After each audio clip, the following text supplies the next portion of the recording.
refugees from countries of the oppression, young and old. They are going now to a land which accepts them. They will march to their work in the Jewish settlements, to build roads, to quarry stones. They will drill wells to restore to Palestine's soil its long neglected fruitfulness. Zionism, the nationalist movement that emerged in Europe in the late 1800s, was dedicated to the idea that the Jewish people, after centuries of living as persecuted minorities within other countries, were entitled to a state in historic Palestine, the biblical homeland of the Jews more than 3,000 years before. But there was a basic problem with the choice from the start. Palestine was already home to hundreds of thousands of Palestinian Arabs who had been living in Palestine for centuries, first under the rule of the Ottoman Empire, and since World War I, under the control of the British Empire, and for decades had aspirations of their own for an independent state in Palestine. Tensions steadily escalated during the 1930s, placing more and more pressure on the British colonial government to reconcile the competing interests of both sides. After World War II and the Holocaust, the situation reached a breakpoint. Ultimately, the British colonial government made the decision to withdraw and to pass the problem on to the newly created United Nations. In 1947, UN Resolution 181 recommended that Palestine be split into two parts. Jews, who were a third of the population, would receive 56% of the land. Palestinians, who were two-thirds of the population and possessed more than 90% of historic Palestine, would receive 44%. These terms were immediately rejected by Arab leaders as unfair, but in the spring of 1948, Zionist leaders declared Israel a state along the proposed borders anyway, triggering the first Arab-Israeli war.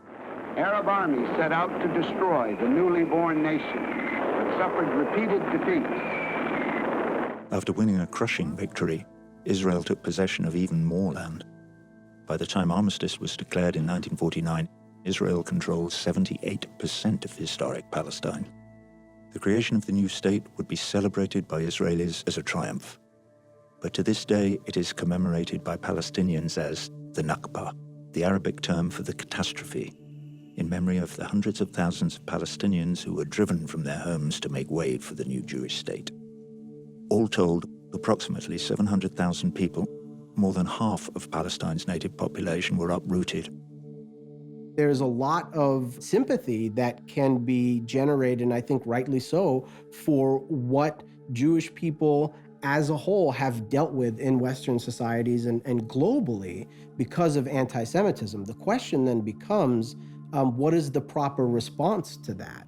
The Zionist answer is, of course, statehood, and there's many people who would sympathize with that if it was in fact done in a vacuum, and if it was in fact done for a people without a land in a land without people. The reality is that's just not the way that it happened. There were people here. They lost their homes, their livelihood, their nation, their everything.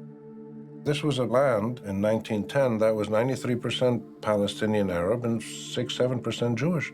How did it suddenly become 80% Jewish and 20% Palestinian? This was not a normal demographic transition. This was a consequence of Israel's desire to create a Jewish state, and to do that it had to get rid of as many Palestinians as possible. There's other more complex factors, but that's cutting it to its bare bones as we see it. That is, I think, in a certain sense, the core of the conflict. The Palestinians have suffered inordinately as a result of the creation of Israel. The creation of a Jewish state in a country that had an Arab majority necessarily and inevitably caused them irreparable harm. The Palestinians used the term catastrophe to speak of the 1948 consequences when they lost their land the first time around.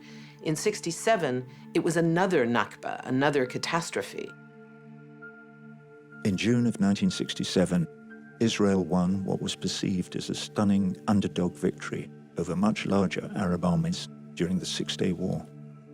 With victory, in addition to taking land from Egypt and Syria, Israel began to militarily occupy all remaining Palestinian territory in the West Bank, the Gaza Strip, and East Jerusalem.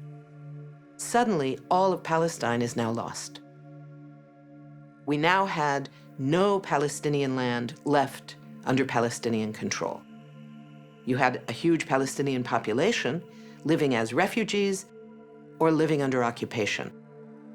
Palestinians are governed under military law. They are essentially prisoners. They are treated as if they were all prisoners of war. They have no rights. In the immediate aftermath of the '67 war, the United Nations Security Council passed Resolution 242. Citing international law forbidding the takeover of territory by war, 242 explicitly called for Israel to withdraw its armed forces. But to this day, Israel has largely failed to comply, not only holding Palestinian territory, but confiscating additional land and building massive Jewish settlement blocks in the West Bank and East Jerusalem, in direct violation of the Fourth Geneva Convention, which expressly forbids states from transferring civilian populations into territory it occupies. In addition, Israel has established an entire matrix of security control on Palestinian land to secure these settlements, including checkpoints that prevent Palestinians from traveling freely within their own land, and a 440-mile security wall along the Israeli border that cuts into Palestinian territory. We're talking about massive denial of human rights for millions of people. At the most basic level, the government that is ruling over these people is not a government in which these people, the Palestinians, have a voice. There's really no way to fully understand why the Palestinian people have resisted Israel for so long without understanding this basic history of dispossession and occupation. But for the most part, this isn't the story we get in American media coverage.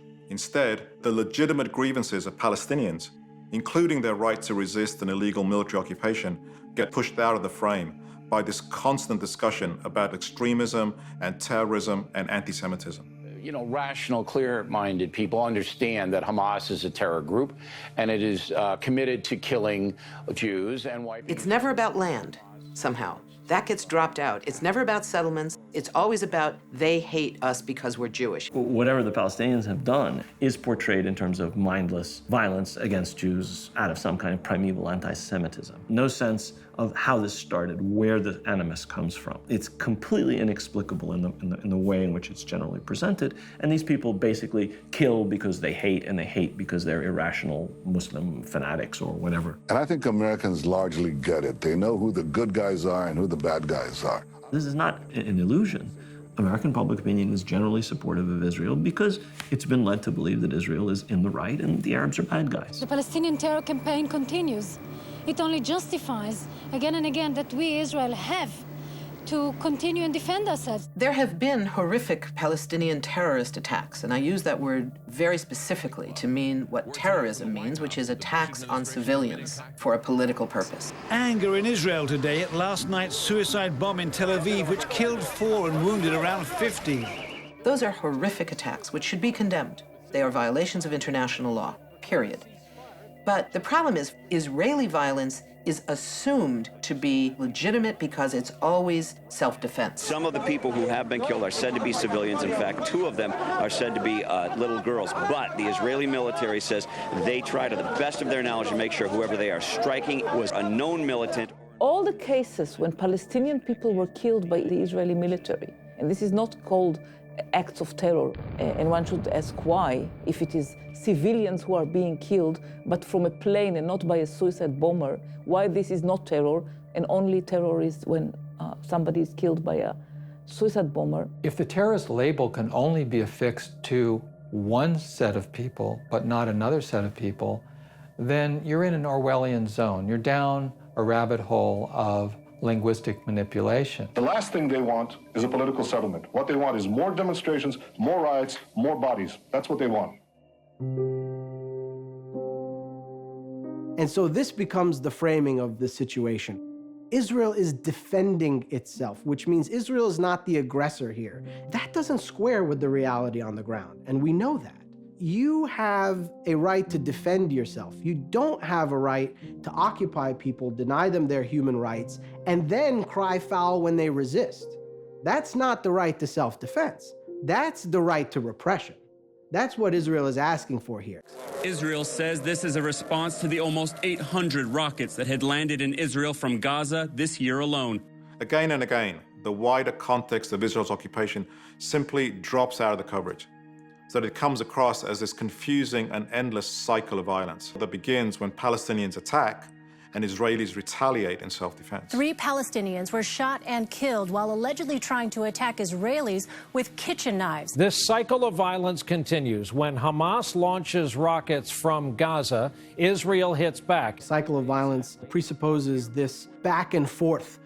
It's the same sort of thing with a lull in the violence, or a relative calm. After 3 days of relative calm, the violence is once again picking up here in the Middle East. Well, relative to who and to what, right? What's actually going on the ground is not ever a lull in the violence for Palestinians. In fact, occupation is a system of violence that goes on every single day.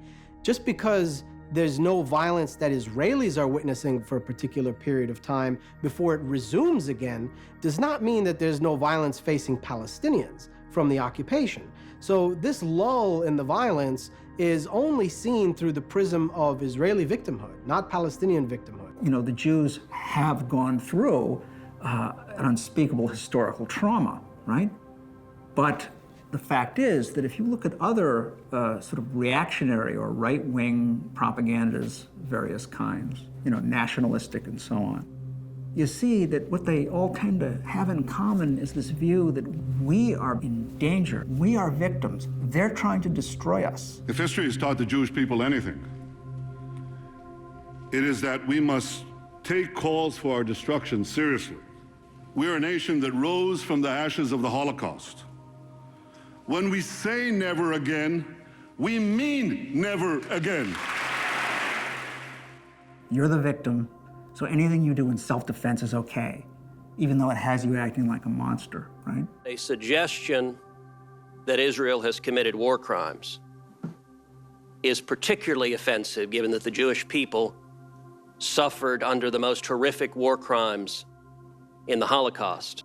It's the argument that they always use. Remember the Holocaust. It's always invoking the Holocaust in order to justify Israel being held to a different standard than everyone else is being held to. I see a lot of manipulation here about the victimhood of Israeli Jews, the sense of victimhood. And I'm a child of survivors, Holocaust survivors, so I'll be the last one to underestimate the importance of history and the history of persecution of Jews in the Israeli-Palestinian context. But does it mean that Jews now in Israel go every day and think about Auschwitz? I doubt it. I have a problem with the idea of exploiting the link and using those 6 million Jews, and almost, in my mind, it's like saying Anne Frank would want the occupation to continue. In 1993, there were approximately 200,000 illegal Jewish settlers living in the occupied Palestinian territories. Since then, that number has more than tripled, with approximately 650,000 settlers now living in the West Bank and East Jerusalem. In addition, since 1967, Israel has also demolished approximately 28,000 Palestinian homes. The United Nations says there's been a big increase in the number of Palestinian homes demolished by Israeli forces. This is what Palestinians have called ethnic cleansing. Demolitions and evictions carried out by Israel in the occupied West Bank.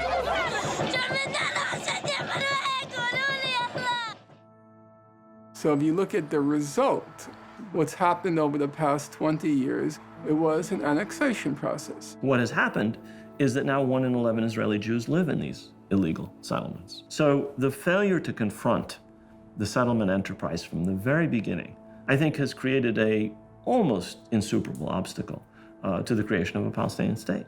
There's no place to put it. And that's what the settlements are all about. It's to claim the land, facts on the ground that become nothing we can do about it now. It's too late. Israel wants as much of the land as they can get away with as few Palestinians on it as possible. What we're talking about here is something that is completely indefensible. Israel knows this. Israel knows this very well, and for that reason wants to talk about anything and everything else. They'd rather talk about terrorism. They'd rather talk about security. They'd rather talk about Iran. Anything but the occupation. The reason they've been able to so effectively change the subject isn't because they're practicing some kind of mass mind control. The main reason is that the US government itself has had a vested interest in promoting this same narrative for almost 50 years now. This goes back to the start of the so-called special relationship with Israel in the late 1960s, when the US decides to deputize Israel and make it what the Nixon administration called a cop on the beat, to protect American interests in the Middle East, especially US energy supplies. Ever since, the American government has continued to give Israel roughly $3 billion a year in military aid, while also vetoing one UN resolution after another condemning the occupation and settlements.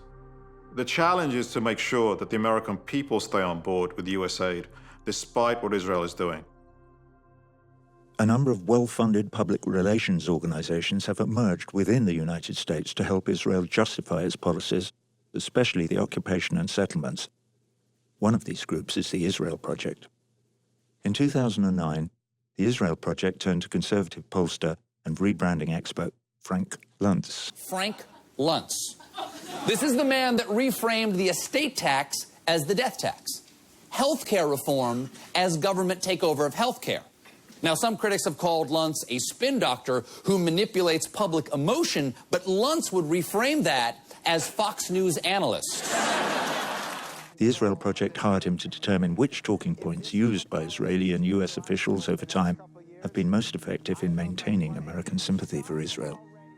Luntz wrote up his recommendations in a 2009 report called The Global Language Dictionary. If you want to understand how the propaganda works, especially in the US, you need to read the Luntz document. He's really clear that the occupation and especially the settlements are a problem. And he points to polls that show a large majority of Americans actually think that Israel should retreat to the 67 borders. In fact, he says, when you talk about land in terms of 67, you completely flip American sentiment against you. But, and this is his solution, if you bring up the danger of terrorism, you win back the support. The key, Luntz says, is to claim that the fight is over ideology, not land, about terror, not territory. In fact, these three words, terror, not territory, summarize the basis of the propaganda campaign in the US. Hamas is like ISIS. Hamas is like Al-Qaeda. We have the Israeli prime minister saying movements like Hamas that are national movements are the same thing as ISIS. And they are completely not the same thing. And anyone who understands anything about the Middle East and political dynamics there will explain to you exactly why that is the case and immediately spot that for the propaganda that it is. Hamas is as much a nationalist movement as it is a religious movement. And in fact, this false notion that Hamas is part of this Al-Qaeda network is not bought even by important elements of the American military. In 2010, the United States Central Command, or CENTCOM, the highest military command in the US, issued a classified report that questioned the current US policy of isolating and marginalizing Hamas as well as Hezbollah in Lebanon. The report described the two groups as pragmatic and argued that putting them and al-Qaeda in the same sentence as if they're all the same is just stupid. And it directly repudiated Israel's publicly stated view that Hamas and Hezbollah are incapable of change and must be confronted with force, warning that failing to recognize their grievances and objectives would result in continued failure in moderating their behavior. But none of these facts stop people from going on to paint Hamas with the same brush as ISIS. Muslim Brotherhood, Islamic Jihad, Hamas, Hezbollah, ISIS, Al-Qaeda, it's all the same thing. To strengthen the case that the conflict is about terrorism and not territory, Luntz points to the effectiveness of another well-established Israeli talking point, the claim that Israel gave up control of Gaza in 2005 in hopes of achieving peace and a two-state solution, and got only rockets in return. We left Gaza completely. We had Gaza, they could have turned it into a flourishing, wonderful place to live in. Look at what they did. They turned it into a haven of terrorists coming from all over the world. It's completely untrue that Israel left the Gaza Strip. They did withdraw their colonists, but at the same time, they tightened their control over the Gaza Strip. This is Gaza's main freight route into Israel, and normally this road would be bumper to bumper with heavily laden trucks. But it's completely closed, as is every other border crossing in the country. Nothing's coming into Gaza, and nothing is getting out. So the idea that Israel left is 100% bogus. Gaza remains occupied. Gaza has no control over its coast, over its waters, over its harbor, over its airspace, over the land or its borders, over its people. Who can come and go is totally at the Israeli discretion.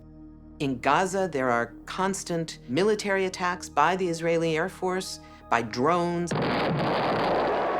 Targeted assassinations go on all the time. It wasn't really a withdrawal, but the conventional shorthand in the media is that Israel was willing to give up an enormous amount to the Palestinian side, and the Palestinians responded with violence. Israel, since 1967, controlled Gaza. They gave it to the Palestinians in a gesture of peace, and all they got are a bunch of rockets in return.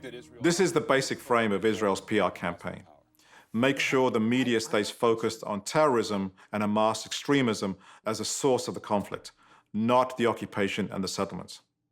If you want to see this in operation, just look at the coverage of any of Israel's many attacks on Gaza over the past few years. The scale and intensity of this attack was surprising, the deadliest operation against Palestinians in decades. After an intense 3-week assault, 1,300 dead, 5,000 wounded. In late December of 2008, Israel launched Operation Cast Lead, a massive ground and air assault on the Gaza Strip. The Air Force released this cockpit video. Over a period of 3 weeks, the Israeli military dropped over 600 tons of bombs on Gaza. It isn't clear yet how many civilians are among the Nearly 1,400 Palestinians were killed and thousands more injured. The wounded were carried on corrugated iron, in private cars, on bats, and in arms. The worst one-day casualty toll in Gaza anybody can remember. Normally in a conflict, civilians can run for their lives. Gaza was one of the few, if not the only, modern conflict where the helpless civilians who were subjected to massive technologically advanced firepower by the Israelis had no escape route. With Gaza City bombed and burning, Palestinians heeded Israel's warning to get out of the way, but found they had nowhere to go. What's a safe place for us to go, the woman cried. Not the UN compound where 700 people took shelter. Israeli artillery hit it, then hit it again. It was a brutal, murderous attack, devastating. This attack was murderous. Israel is defending its action, saying this assault is in direct response to almost daily rocket and mortar attacks. If you asked any American why that war started, they would say because the Palestinians started, firing rockets at Israel. Hamas keeping up the rocket fire that triggered the Israeli attacks in the first place. Hamas once again firing several dozen rockets into Israel today. They're always preparing Americans for an attack against these people who are incorrigible terrorists, who are constantly shooting rockets and never, ever giving the other side of the story. The lesson is that this conflict started when we say it started, and we say it started when Israel was attacked. In 2012 and again in 2014, Israel launched 2 more devastating attacks on Gaza. And there's one less hospital in Gaza now. Israel today flattened Rafah Hospital.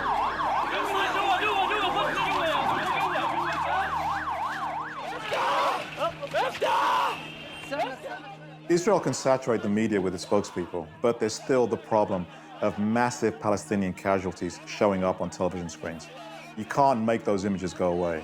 An Israeli official actually said, in the war of pictures we lose, so you need to correct, explain, or balance it in other ways. Here again, the Luntz document spells out which talking points have been most effective in spinning the brutal reality of Palestinian casualties. He says the first thing the pro-Israeli spokespeople should do is to express empathy for the innocent victims. Unfortunately, innocents do get hurt, and we really grieve that. We're sad for every civilian casualty. The entire situation is tragic. Once you've done that, Luntz says, you also have to get people to empathize with Israelis by describing what life is like for them, living in constant fear of Hamas rocket attacks. So again and again, we hear the focus-tested phrase that the rockets are raining down on Israel. We have thousands of rockets raining down on our civilians. Rockets were raining down on Israel. Any advertising executive will tell you the essence of propaganda is repetition. Rockets raining down on southern Israel. Rockets raining down on Israel. Well, Hamas rockets rained down on Israeli border towns. Then Luntz tells PR spokespeople to turn the tables and ask the American people, what would you do? So what would you do in the United States? Can you imagine what America would do if it were facing a similar threat? We always try to ask you the question we ask ourselves. What will you do? What would you do? What would you do if more than 3,000 rockets had been fired on your cities? What would you do? 3,000 rockets. What would you do if terrorists were tunneling under your frontier? What would you do if 3 kids are kidnapped because of a tunnel network? What sort of question is this? Of course, anybody would act to defend themselves against unprovoked aggression, but it is a question that is completely devoid of any context. What drives a society to a point where after multiple devastating wars, they continue to resist with these most feeble methods? They don't want you to ask that question. They don't want you to ask, what is behind this? What's the history here? Who are these people? Where did they come from? Why are they so desperate? No, they want you to understand Israeli behavior. Israeli behavior is always characterized as a reaction to unprovoked violence. Then on top of that, when massive numbers of Palestinian civilians predictably die from Israeli attacks, Israel claims it's part of a deliberate Hamas strategy to drum up sympathy. They use telegenically dead Palestinians for their cause. They want the more dead, the better. So they end up in this upside-down Orwellian world where Israelis killing civilians becomes an unforgivable transgression against Israelis. It is hard to come away with any feeling but that we are in the midst of a world gone mad. Last week, I found a quote of many years ago by Golda Meir, one of Israel's early leaders, which might have been said yesterday. "We can forgive the Arabs for killing our children," she said, "but we can never forgive them for forcing us to kill their children." It's not difficult to imagine Americans identifying with Palestinians who are suffering, but they need to be able to see that suffering on their television screens and in their newspapers. Israel said today its new offensive is targeting terrorists. And when your sense of the coverage is that there's something that these people did to deserve this, or that they are affiliated with terrorists and terrorist-minded governments, the fallout of that is an inability to identify with people who are suffering in far greater numbers and in far greater proportion than their Israeli counterparts. It would be very hard for ordinary Americans to know that they're being deceived, that some very competent experts at spin management are, in fact, deluding them. There are many reasons for this.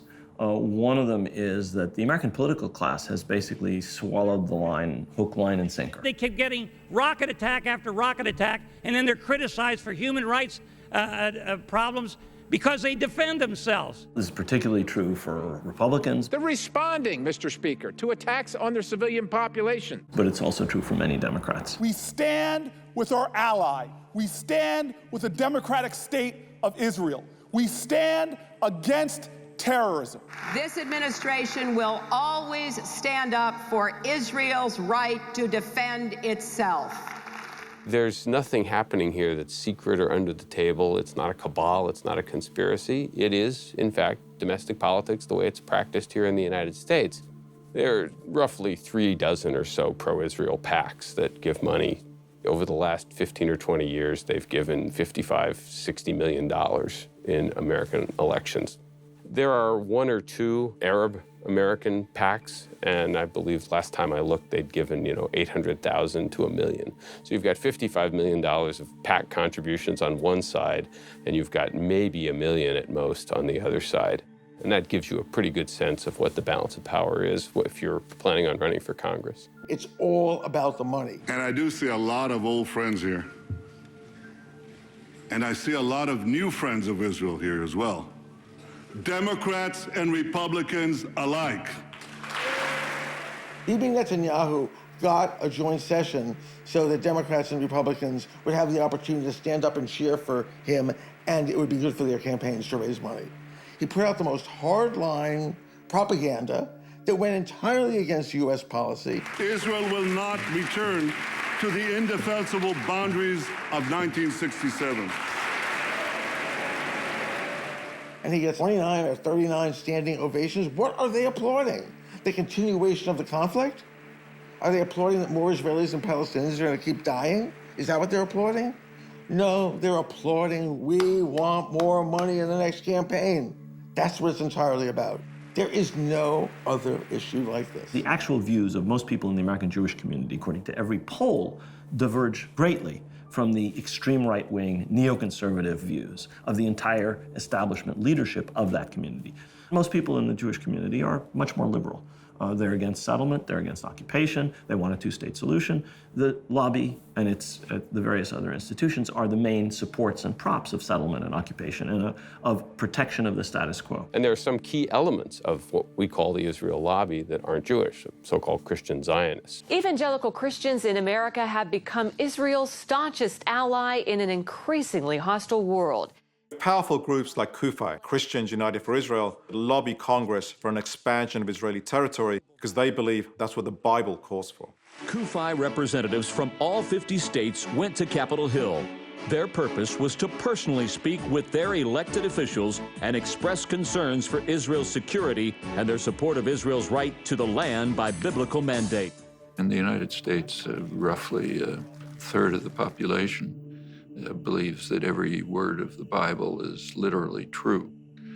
If the Bible is literally true, then the land of Israel was promised to the Jews by God, and they have every right to take it over from the usurpers. Listen closely, those of you who are listening in the liberal media.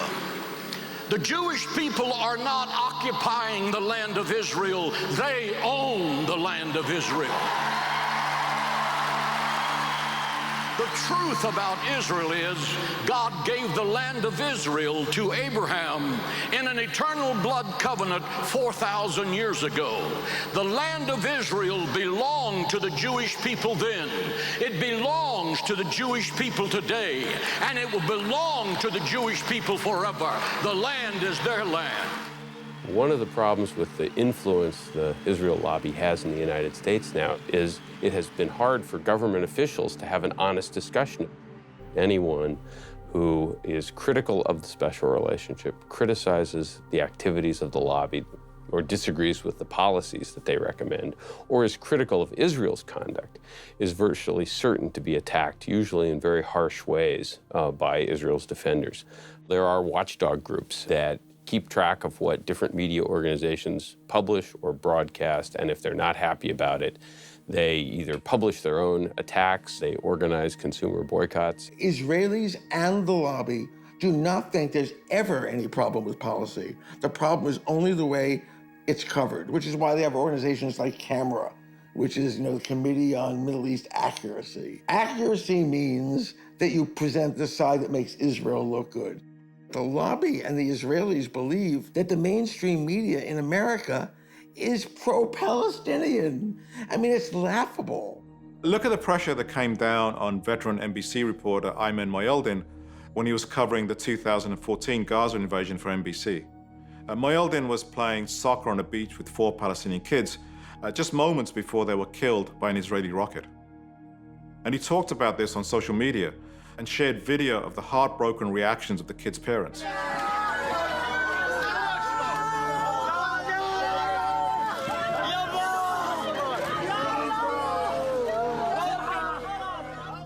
And what did NBC do? It responded by pulling Mohyeldin from Gaza. And of course, there's no greater weapon in the attack arsenal than equating critical coverage of Israel's policies with anti-Semitism. Any fair-minded person who follows Al Jazeera knows it's anti-American and anti-Semitic. You're a Jewish man, correct? Yes, I am. It doesn't come more anti-Semitic than Al Jazeera.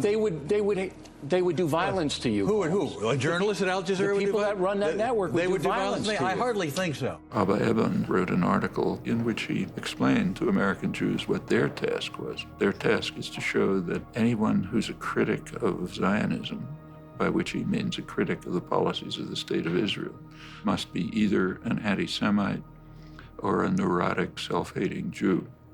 That covers 100% of possible criticism. I am now not only a self-hating Jew, but they also call me an anti-Semite.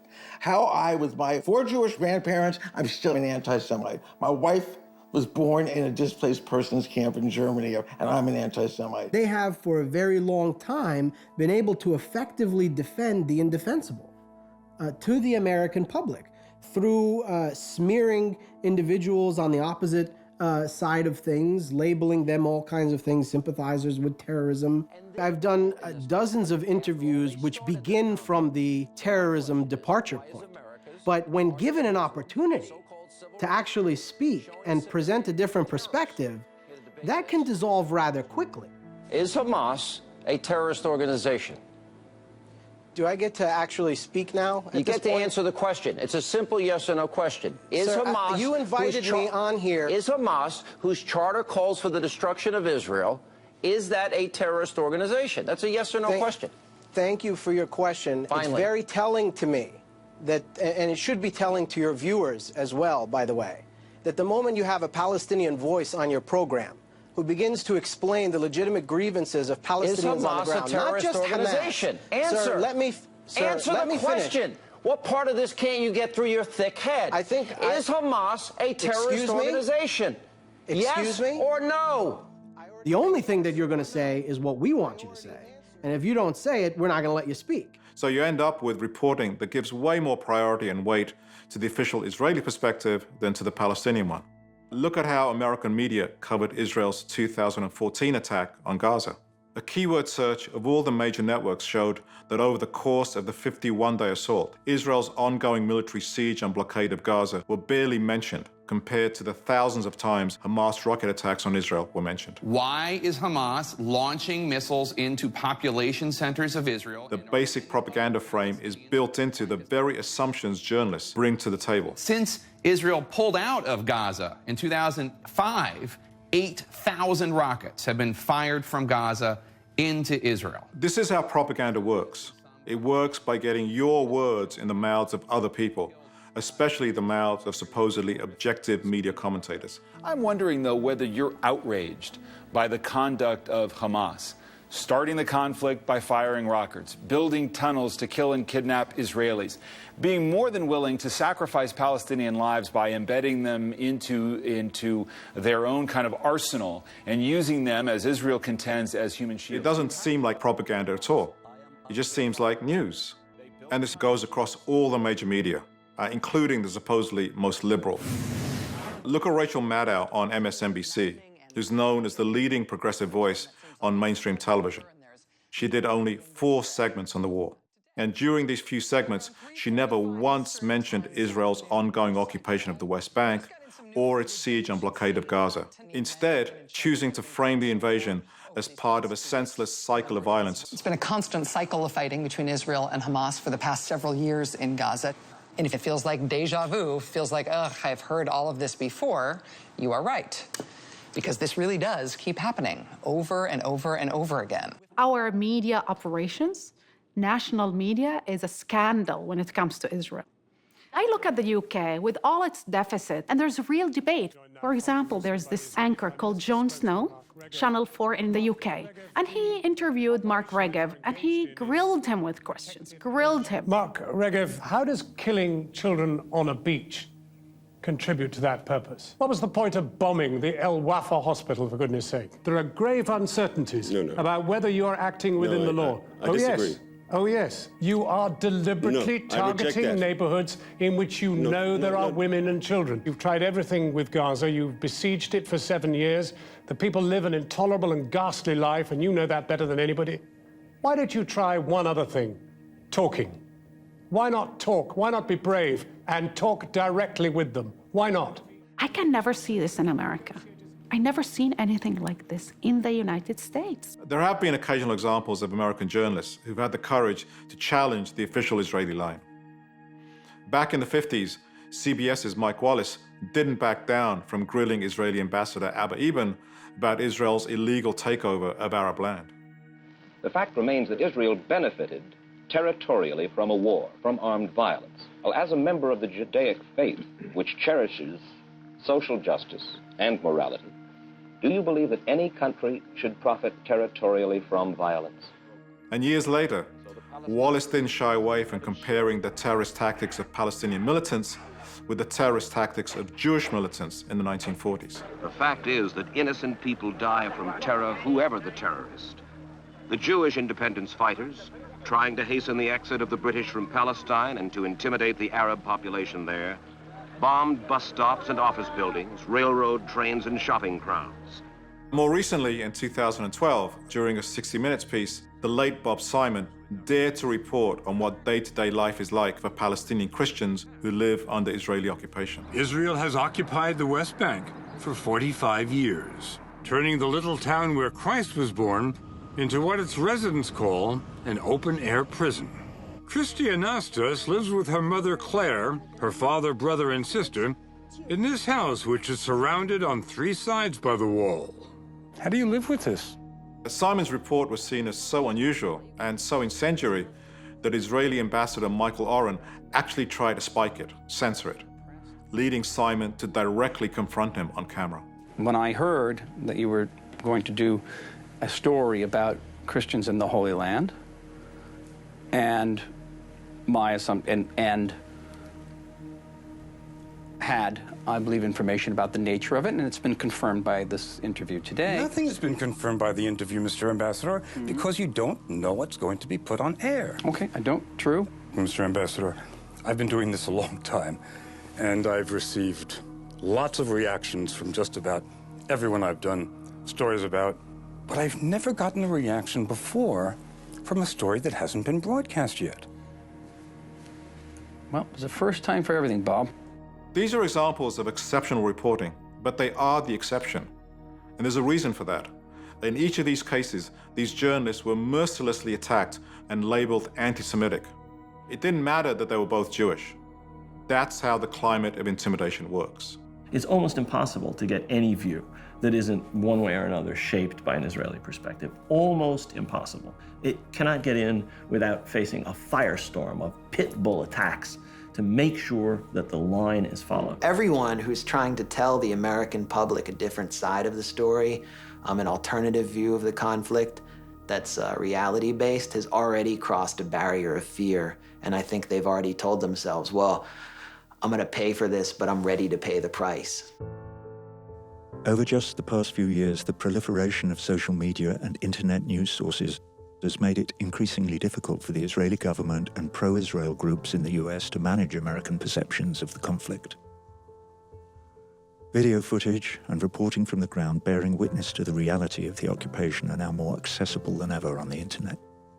In addition, over the past few years, a number of high-profile documentaries made by Israeli and Palestinian filmmakers alike have trained a harsh light on current Israeli policy and the repression of Palestinian rights. זה כפר קטן, קטן. מה אתם חושבים? אין לכם לב? אין לכם משפחה? כל אחד מכם יודע זה אדמה של בלעים. אתם גנבתם אדמה שלנו. At the same time, a powerful new boycott, divestment and sanctions movement has been gaining momentum and raising awareness of the occupation. While activists from the Black Lives Matter movement have been making explicit connections between police violence against African Americans and the Israeli military's repression of Palestinians. We stand next to people who continue to courageously struggle and resist the occupation. People who continue to dream and fight for freedom. From Ferguson to Palestine, the struggle for freedom continues. And all of these developments seem to be having an effect. Polls now show that while sympathy for Israel remains at all-time highs among older Americans, it has been hemorrhaging among young people. Despite the efforts of the lobby, something really striking is taking place. Lots of young people are abandoning the mainstream media and turning instead to other independent sources. So they have a totally different way of making sense of what's happening, an unfiltered view of Israel's repression. And pro-Israel operatives like Frank Luntz are in a panic. In his latest report, he calls what's happening with young people a disaster and demands that Israel supporters respond. And people have answered the call, bankrolling a campaign to silence and intimidate student activists on college campuses. But it's not working. Groups like Students for Justice in Palestine, who see what's happening to Palestinians as a civil rights issue, have refused to be intimidated. They're refusing to back down, even though they're being labeled as anti-Semitic and terrorist sympathizers. and their numbers are growing. As the discourse begins to open, more people are starting to understand this as a rights-based issue, not an issue of radicalism. This is a movement for the rights of people whose rights are being denied, who are living under occupation, who want to live in their country freely just like anybody else. You can see just so many video clips of kids having their hands smashed by soldiers with batons. You can see just so many pictures of thousands of people being killed, as happened in Gaza. And at a certain point, there's a cognitive dissonance. You realize that what you're being told is a pack of lies. Let's just get away from the mythologies and talk about the realities, and then maybe be able to persuade people that they should not any longer give their unwavering support to a nation engaged in a policy that's not just inhumane and brutal, but ultimately suicidal. Given the central role that the United States plays in backing Israel, it seems to me Americans, all Americans, have a right to question particular Israeli policies, and in particular the prolonged occupation, the fact that the Palestinian people have been kept without a state and without any political rights for decades now. For us in the United States, I think, the issue has to be, what is our government doing? How is our government allowing, enabling, supporting, arming, defending Israeli violations? In the end, this comes down to a battle for the minds of the American people. A battle over the stories they're told to make sense of this conflict. A battle over perception. The more Americans are able to see the reality of occupation with their own eyes, to see images of routine daily violence, of the repression and humiliation that never make their way into mainstream news, the more they'll question the image of Israel as this tiny little David up against the bullying Arab Goliath, and start to wonder if it's actually the outgunned Palestinians who might be the real Davids here. When that starts becoming the dominant perception here in the US, all bets are off. It all comes down to American public perception. That's the one way to change anything. Changing perception and understanding here, leading to a change of policy here. As long as the United States supports Israel, nothing's going to happen. The U.S. government will support it as long as the U.S. population tolerates it. Journal with the hard times, tales from the dark side, evidence of the settlements on my hard drive. Man, I swear my heart died at the end of that car ride. When I saw that checkpoint, welcome to apartheid. Soldiers wear military green at the checkpoint. Automatic guns, that's machine at the checkpoint. Tables not M16s at the checkpoint. Fingers on the trigger, you'll get leaned at the checkpoint. Little children grown adults and teens at the checkpoint. All your papers better be clean at the checkpoint. Gotta put your finger on the screen at the checkpoint and pray that red light turns green at the checkpoint. And Martin Luther King had a dream of the checkpoint. He wake with loud screams from the scenes at the checkpoint. Is Malcolm X by any means at the checkpoint? Imagine if your daily routine was the checkpoint. Nelson Mandela wasn't blind to the checkpoint. He stood for free Palestine at a checkpoint. Support BDS, don't give a dime to the checkpoint. This is international crime at the checkpoint. Arabs get treated like dogs at the checkpoint, cause discrimination is the law at the checkpoint. Criminalized without a cause at the checkpoint. I'm just telling you what I saw at the checkpoint. Soldiers got bad attitudes at the checkpoint, condescending and real rude at the checkpoint. Don't look them in their eyes when they move at the checkpoint. They might strip a man or woman nude at the checkpoint. Soldiers might blow you out the shoes at the checkpoint, gas you up and in like the fuse at the checkpoint. Every day you stand to be accused at the checkpoint. Each time your life you can lose at the checkpoint.